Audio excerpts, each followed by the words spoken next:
मेरा काम तफ्तीश दे देने से पूरा नहीं हो रहा है। मेरा काम पूरा जब होता है जब तफ्तीश में अच्छी कराऊं और इनको मैं सजा कराऊंगा, इनकी जमानत नहीं हो ये व्यवस्था भी करूंगा और इनको कोर्ट से सजा भी हो।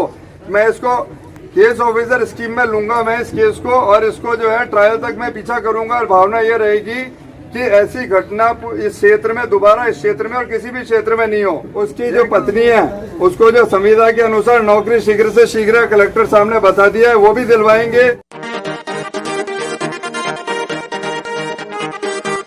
राजसमंद जिले के आमेट कस्बे में मनीष पालीवाल की रेत माफिया द्वारा ट्रैक्टर से कुचलकर हत्या के मामले में विरोध प्रदर्शन के बाद लोग उपखंड कार्यालय पहुंचे। आमेट उपखंड कार्यालय के बाहर सैकड़ों की तादाद में युवा जमा हो गए और भारी पुलिस जाब्ता भी तैनात रहा। दोपहर बाद तक भी आमेट शहर का बाजार पूर्ण रूप से बंद रहा।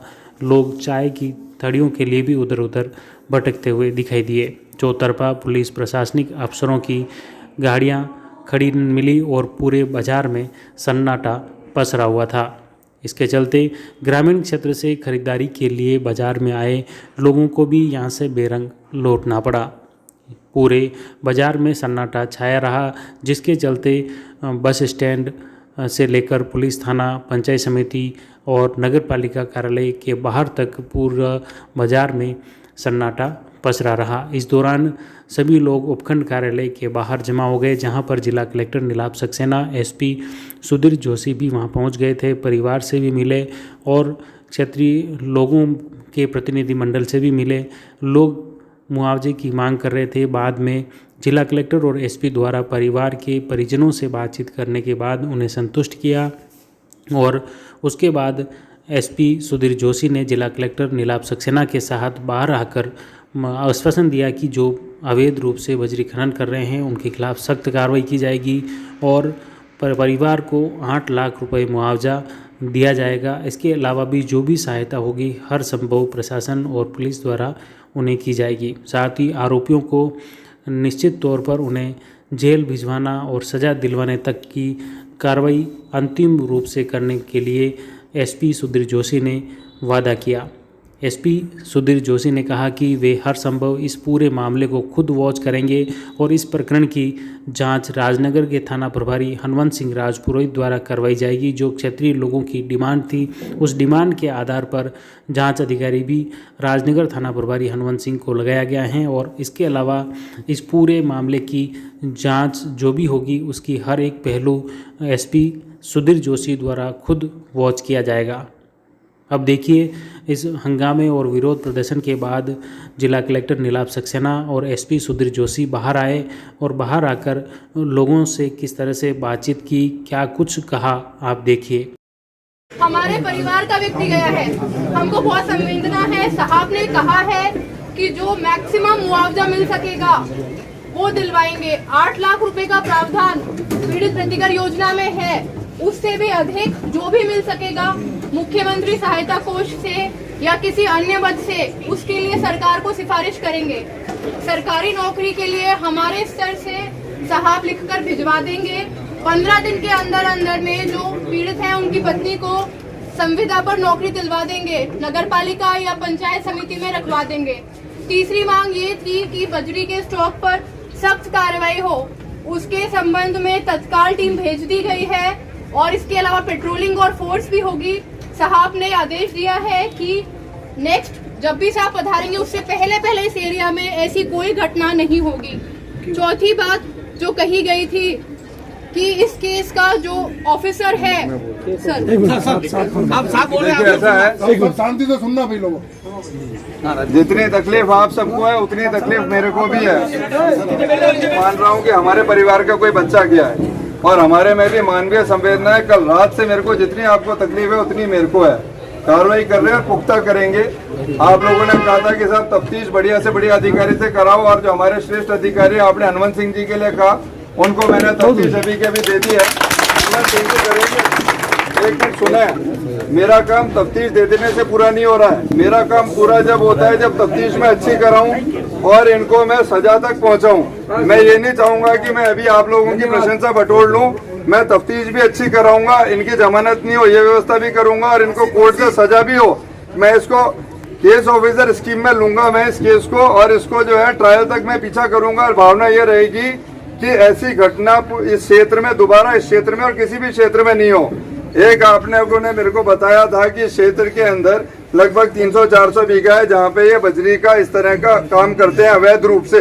ये मेरी जिम्मेदारी है, इस काम को मैं बंद कराऊंगा। और मैं आपको आश्वस्त करता हूँ, आपको दोबारा, आप लोगों को दोबारा जो है, मेरे को आप कभी आओगे तो धन्यवाद देने आओगे कि साहब आपकी कार्रवाई बहुत ठोस रही, ये काम बंद हो गया। ये मेरी जिम्मेदारी है और मैं आप सबके बीच में ये गारंटी लेकर के आश्वासन देकर जा रहा हूँ। तीसरा जो इसके एसडीएम मैडम ने जो आपको बताया है,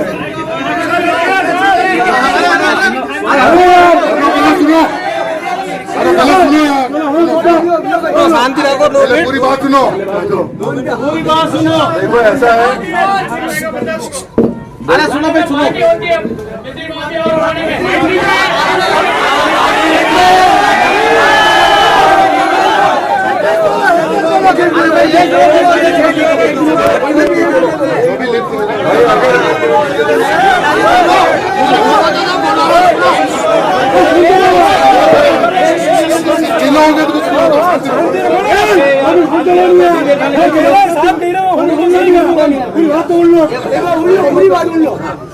पूरी बात सुन लो। देखो अगर मकसद सिर्फ हंगामा करने का है तब तो फिर कोई बात ही नहीं है। बाकी मैं आपको नेक नियति से बता रहा हूँ, अगर हमारे परिवार में, मित्रों में भी कहीं होता तो जो मैं कर सकता था वो मैं करूंगा, ये मानते हुए कि मेरे परिवार का सदस्य क्या है और मैं भी एक इंसान हूँ, मेरी भी भावनाएं हैं। मैं सिर्फ आश्वासन देने के लिए नहीं आया हूँ, कार्रवाई करूंगा और आपको कार्रवाई नजर भी आएगी। जो एसडीएम मैडम ने बताया है, आर्थिक सहायता भी उसके अनुरूप उपलब्ध कराएंगे और उसकी जो पत्नी है उसको जो संविदा के अनुसार नौकरी शीघ्र से शीघ्र कलेक्टर साहब ने बता दिया है वो भी दिलवाएंगे। बीपीएल में जुड़वाने की भी कवायद करेंगे और तमाम योजनाएं जो सरकार की मिलती है वो इंश्योर करेंगे कि उस तक पहुंचे। और यही खत्म नहीं हो जाता है, आगे भी ध्यान रखेंगे कि वो परिवार किसी भी तरह से आर्थिक या किसी और समस्या से नहीं जूझे। ये मैं आपको गारंटी देके जा रहा हूँ। अभी आपके बीच ही हूँ, आगे भी आपके बीच ही रहूंगा। ये मेरा केस है, मैं देखूंगा।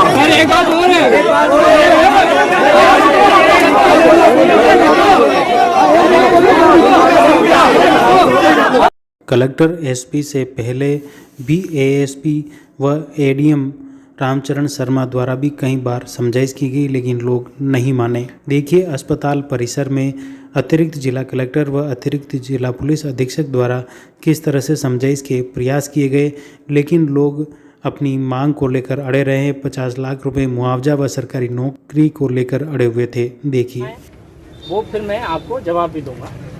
आप लोगों की जो पहली मांग है कि मनीष पालीवाल के परिवार को 50 लाख रुपए का मुआवजा दिलाया जाए, इसमें एडीएम साहब की तरफ से मैं आपको जवाब दे रहा हूँ कि विक्टिम कंपनसेशन स्कीम के तहत 302 वाले के प्रकरणों में अधिकतम जो मुआवजा राशि मिलती है, तो अब कितनी मिलती है ये वकील साहब आपको बता देंगे। ठीक है, इसमें आप बहुत विस्तार से हमने अंदर डिस्कस कर लिया कि किस तरह मिलती है, निर्णय पे कितना मिलता है, इंटरेस्ट कितना मिलता है, लेकिन वो मिलता है जो मैक्सिमम है बहुत है 8 लाख तक का मुआवजा होता है। वो डिपेंड करता है कि केस की ट्रायल है ना। दूसरा 8 लाख में तो जो एक जो सुन लो, हाँ बस आपकी दूसरी मांग है, आपकी दूसरी मांग है श्रीमती अंजलि पालीवाल पत्नी स्वर्गीय श्री मनीष पालीवाल को सरकारी नौकरी दी जावे। ये कलेक्टर साहब की तरफ से सरकार को हम भिजवा देंगे। ये जिला प्रशासन का हाथ में नहीं है। आप अभी आपके योगेश जी हैं, आप हैं, जो भी जनप्रतिनिधि हैं वो फॉलो करें, हमें कोई आपत्ति नहीं है। हम सरकार को ये प्रस्ताव भिजवा देंगे, पॉजिटिव भिजवा देंगे। सर इसका लिखित में है नहीं हमारे बात है ये तो।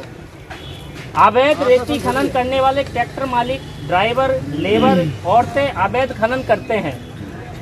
गंगा गुड़ा के लोगों के लिए आपने ये लिखा है, जिसकी सूचीबद्ध कर पाबंद किया जाए। ये कार्रवाई आज शाम तक लिस्टेड कर लेंगे। आप में से जो लोग हमें इसकी सूचना देना चाहते हैं, व्यक्तिगत रूप से एसएचओ से मिलके या मुझे आप दे सकते हो कि साहब ये लोग हैं जो अवैध खनन के कार्य में हम लोग करेंगे। उसकी अगर कोई जानकारी चाहता है तो आपको स्वागत है कि थाने में किन किन को पाबंद किया, ये कार्रवाई हो जाएगी। दर्ज प्रकरण में दोषी आरोपियों के विरुद्ध सही अनुसंधान का स्कीम के तहत कार्रवाई करें। मैं इसमें आपको ये एक छोटी सी मांग है, इसमें मैं अंदर भी काफ़ी विस्तार से बता चुका हूँ। आप लोगों की डिमांड इसको मैं एलोबरेट करता हूँ कि प्रकरण का 1 महीने में हम अनुसंधान पूरा करेंगे, चालान पेश करेंगे, केस ऑफिसर स्कीम के तहत उसको लेके 1 महीने में उसका ट्रायल शुरू करवाएंगे। माइनिंग वाला उनको दोनों को चेंज करो। मैं बोलूंगा आप तो सुनो, सुनना ही नहीं चाहते।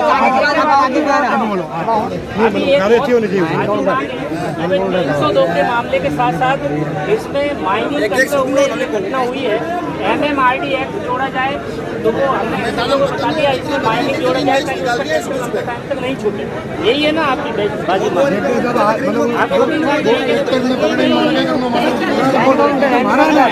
ट्रैक्टर से क्या मतलब है? देखिए माना जो हत्यारा उसको उसके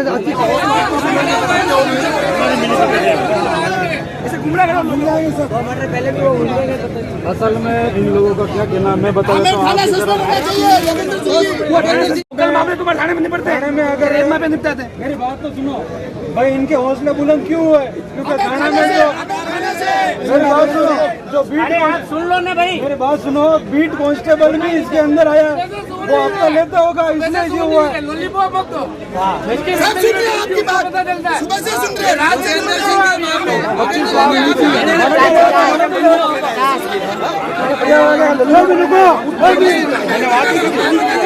₹25 लाख रुपए थे, 25 लाख ₹1 कम नहीं लेंगे। 25 लाख रुपए लेंगे, 8 लाख नहीं लेंगे। सुनो, 8 लाख नहीं लेंगे, 8 लाख नहीं लेंगे। और उनके घर में नौकरी मिलनी चाहिए।